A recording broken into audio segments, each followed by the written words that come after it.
Coming up on Tech Tonight, Virginia Tech football will be playing in an exciting location in 2016. We'll tell you more. And a new dining venue is replacing Sbarro and Squires Student Center. Find out the details next.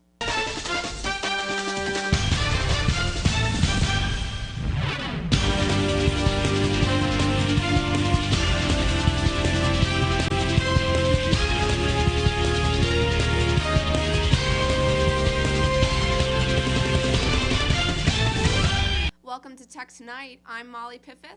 And I'm Carly Gillespie. The threat of wildfire has started again as wildfire season has just started for Virginia. The Department of Forestry says that conditions around early October are the prime time for forest fires to begin in Virginia. Officials also said that 95% of all forest fires are caused by human activity. It is recommended to water and mow lawns and compost leaves and grass instead of burning them. The fire season will end around the end of November. 14-year-old Savannah Young from Botetourt County, Virginia, has now scheduled surgery number 14 to correct a rare genetic defect where her brain has grown into her spinal column. The surgery is set for December 12th, and doctors have told her already that she will be spending Christmas in the Cincinnati Children's Hospital recovering from her surgery. But rather than thinking about herself, Young is already in the holiday spirit. Young has started a toy drive, Cheer for Savannah, that has a goal of obtaining 500 toys, one for every child that will be in the hospital over Christmas. To learn more about it and to help out, check out the Cheer for Savannah Facebook page. Herd Park Elementary School was placed on lockdown on October 14th when 2 bullet holes were found in the outside door of a preschool classroom. All children are safe. There were no reports of shots fired, but police are still treating the area as a crime scene. Police are still trying to figure out what weapon was used and have not released any information about suspects at this time. 10 months ago, Floyd County UPS driver Dedrick Rose's life changed forever. In an attempt to retrieve his son's toy on Christmas Day, Rose climbed a fence which then collapsed and left him landing on his neck. The fall resulted in Rose losing his ability to stand and walk, and months of painstaking rehab and therapy to be able to walk again. Rose touched many hearts when he was delivery man, and those same people want to help him in his recovery. Their fundraiser, Deliver for D, will take place on November 9th from 7 to 10 at night in the Woodland Place Event Center. All money raised will be used to buy Rose a handicap-accessible van.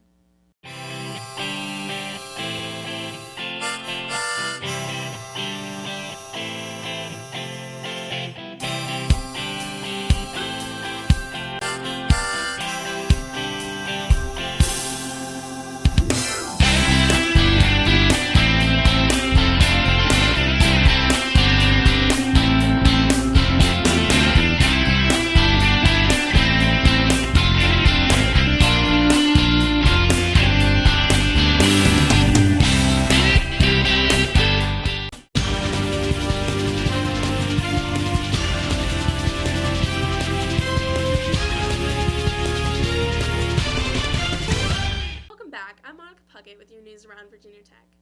A new dining venue is replacing Sbarro and Squires Food Court thanks to student body feedback. Burger 37 was chosen by the Dining Services Student Advisory Council to replace Sbarro because students suggested there were an excess of pizza places on campus. The Burger 37 menu was structured according to student preferences. The new burger place will feature great burgers, shakes, and fries. Students should expect standard cheeseburgers with beef patties, turkey burgers, and a gluten-free vegetarian burger option. Burger 37 is said to be open by the spring semester. Virginia Tech teamed up with Blacksburg Transit to take a step towards sustainability with the first solar-powered bus shelter on campus. The shelter in front of Torgerson Hall was chosen as the initial test site for the Green Project. The electricity used to light the shelter is generated in a solar bar and is stored for nighttime and cloudy days.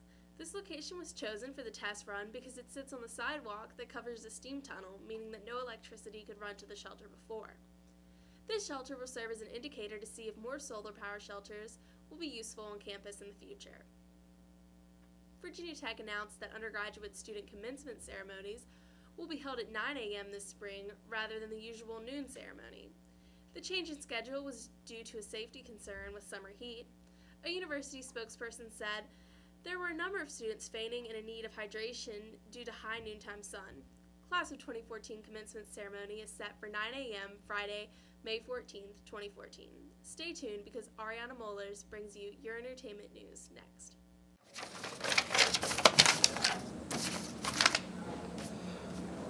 Oh, what am I gonna do? I need a break from all this work. I really want to find stuff about like sports around campus. What am I gonna do? There's no. What's going? Hey man, looks like you're having some trouble there. Dude, you need to find VTTV, man. Channel 33. VTTV? What's that? Dude, it's the place where you can find all your entertainment, sports, news, and special productions, man. Oh, sweet. Thanks, That's bro. where you gotta go, man. Yeah.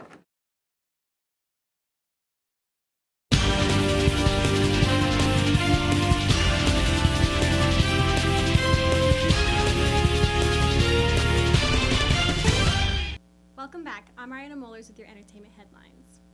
Wedding bells will be ringing soon for reality TV starlet Lauren Conrad. The Hollywood beauty is set to marry law student William Tell. I wasn't expecting someone so famous to settle for such a peasant, but I guess love really does conquer all. On her blog, Conrad said, quote, "I am very excited to share with you guys that William and I got engaged over the weekend. I am beyond thrilled." Conrad is a famed fashion and style icon and has been since her stint on both MTV's Laguna Beach and The Hills, which means her wedding is expected to be nothing short of perfect. Get ready for lots more wedding content on my blog as we start planning, Conrad teased. This is one wedding I wish I were invited to. Best wishes to the happy couple. Bruce Jenner is an Olympic track and field gold medalist, and even he can't keep up with the Kardashians. News of a split with Kris Jenner has overtaken every media outlet, with reports of their continued best friendship being speculated by all. Kris Jenner spoke out about her thoughts on the split, saying, "We will always be the best of friends. People who are best friends and love each other don't necessarily have to be married." Kris will continue to live in the family's lavish home with their two youngest daughters, while Bruce will move permanently into his Malibu bachelor pad. In typical Kardashian fashion, fans will be able to watch the unraveling of their marriage on the family's reality TV show, Keeping Up with the Kardashians, Sundays at 9. The reality TV show, The Bachelor, is known for many things: roses, drama, and heartbreak. One thing it is not known for is creating long-lasting relationships with a strong foundation and a great love. That's why the whole world is so shocked to hear that a previous couple from the franchises actually stayed together long enough to tie the knot. Bachelor Sean Lowe and his top pick Catherine Giudice have finally chosen a date after their year-long engagement. On January 26, 2014, the couple will wed on a televised ABC special. They join the short list of just 3 couples out of the 20-plus seasons who have actually made their love last. Lowe says, quote, "We're stronger than we've ever been. I fall more in love with her every day. Watching Catherine walk down the aisle will be the best moment of my life. Excuse us for doubting you, Sean, but we refuse to say aw until the ring is on her finger for good. Everyone is rooting for you." Coming up next, Aaron Connors brings you this week's sports headlines. And that, viewers, is how the Hokie crossed the river. Back to you, Steve. Thanks, Kip. Breaking news. VTTV is the only TV station with all your Hokie news. We have sports, Entertainment,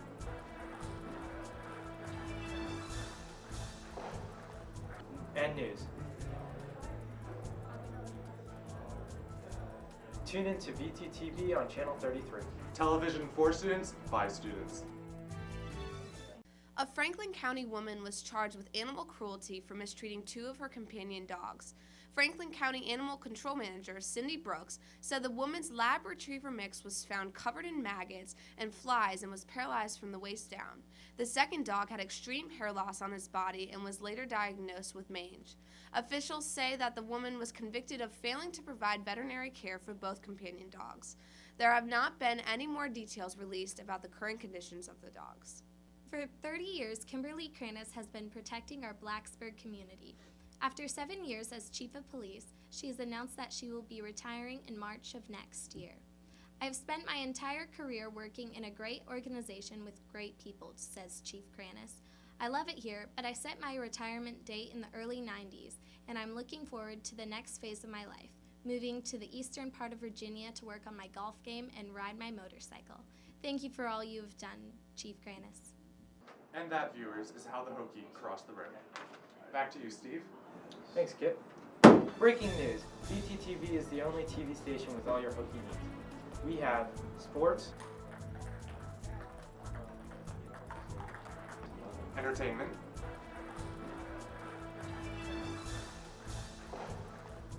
and news.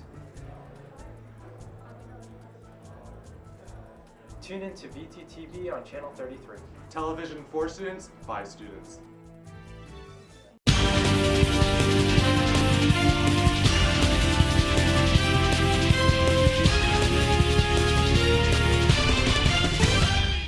Welcome back. I'm Erin Connors with your sports headlines. Starting off with Virginia Tech football news, the Hokies defeated the Pittsburgh Panthers in Lane Stadium on Saturday with a final score of 19-9. Virginia Tech's powerhouse defense had yet another strong performance this week, recording 8 sacks over the course of the game. Hokie kicker Cody Journell also hit 4 field goals to help propel Virginia Tech to victory. With the win, the Hokies improved the record to 6-1 overall and 3-0 in the ACC, becoming bowl eligible for the 21st consecutive season. The Hokies also managed to break the top 20 in the national rankings this week, moving up to 19th in the AP Top 25. Virginia Tech now moves on to their bye week, taking next weekend off before returning to Lane Stadium on Saturday, October 26th, as they take on Duke. Kickoff is at 3:30. And continuing on with some exciting Hokie football news, Virginia Tech and Tennessee announced plans on Monday to play a non-conference football game at Bristol Motor Speedway in 2016. The matchup, dubbed the Battle at Bristol, will take place on September 10th and will be played on the infield of the Speedway, where NASCAR teams and their haulers reside during races. The game is expected to draw upwards of 160,000 people, which would shatter the attendance record for a college football game by more than 40,000. Bristol Motor Speedway, also known as the world's fastest half mile, currently hosts multiple NASCAR events each year and ranks as the 4th largest sporting venue in the entire U.S. And finally, moving on to this week's NFL wrap-up, the Washington Redskins suffered an embarrassing defeat at the hands of their arch-rivals on Sunday, ending Week 6 of the NFL season with a 31-16 loss to the Dallas Cowboys. Cowboys wide receiver Dwayne Harris racked up 222 total return yards over the course of the game, including an 86-yard punt return for a touchdown and a 90-yard kickoff return. With the win, the Cowboys improved their record to 3-3 overall, while Washington falls to 1-4. The Skins will return home to FedEx Field next weekend as they host Chicago on Sunday afternoon. Dallas, on the other hand, will hit the road as they travel to Philadelphia to take on the Eagles.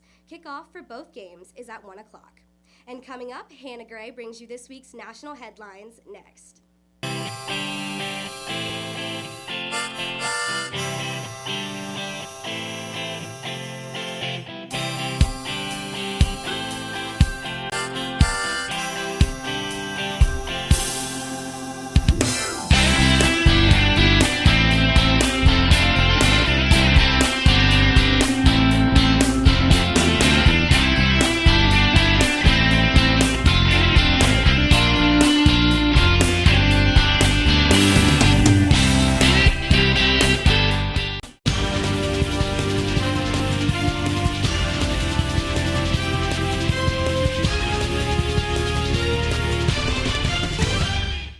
Welcome back. I'm Hannah Gray with your national headlines.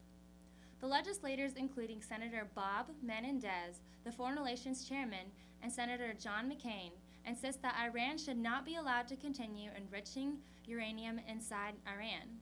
Obama recently identified Iran's right to nuclear energy, but Obama has not stated whether enrichment is acceptable in Iran as Tehran demands. World powers and the U.S. suspect that Iran is attempting to develop nuclear weapons. Iran says that its program is for peaceful energy purposes, though. Police in Britain have released pictures of a man whose identification is of vital importance to the 2007 investigation of the disappearance of a 3-year-old girl named Madeline from a Portuguese town. There were 2 so-called EFIT images released that were constructed digitally with the help from the statements of witnesses who say they saw the man on the night that Madeline McCain went missing. The girl disappeared from her parents' holiday home while her mom and dad had dinner at a local restaurant with friends. The man who took her is portrayed as being white, between the ages of 20 to 40 years old, with short brown hair, medium build, medium height, and clean-shaven. Police have stated that in the past recent weeks, their investigations have allowed them to gain a greater understanding of the timeline of events leading up to Madeline's disappearance from the town of Praia de Luz on the evening of May 3, 2007. Another year with another small raise for millions of people who depend on Social Security, veterans benefit, and federal pensions. According to an analysis done by the Associated Press, preliminary figures advise next year's benefit increase will approximately be 1.5%. The increase will be small due to the fact that consumer prices have not gone up much in the past year. A 1.5% raise would increase the typical monthly payment by only about $17. More than a fifth of the country is waiting on the exact size of the cost of living adjustment, which won't be known until the Labor Department releases the inflation report for September. That was supposed to happen Wednesday, but the report was delayed due to the government shutdown. Thank you, Hannah. So what do you guys think about the new Bachelor wedding, Sean and Catherine? Well, I've actually never seen it, but all of my friends are obsessed with the show. They're all so excited for it. Maybe I need to start watching next season. Oh, it was such a good season. I like the girl Catherine. She's so sweet. She's so kind. And the reason why I think she's such a great pick for Sean is because she's so fun. Like, he's looking for a best friend, and that's so what Catherine is. Like, they just their personalities just flow together. Like, they bring out the best in each other. So that's what I love about them. And I mean, if it doesn't work out with he and Catherine, There's always you, right? I'm available. So, Sean. There you are. Well, that's it for Tech Tonight. I'm Molly Piffett. And I'm Carly Gillespie. And I'm Hannah Gray. Thanks for watching, and be sure to tune in next week.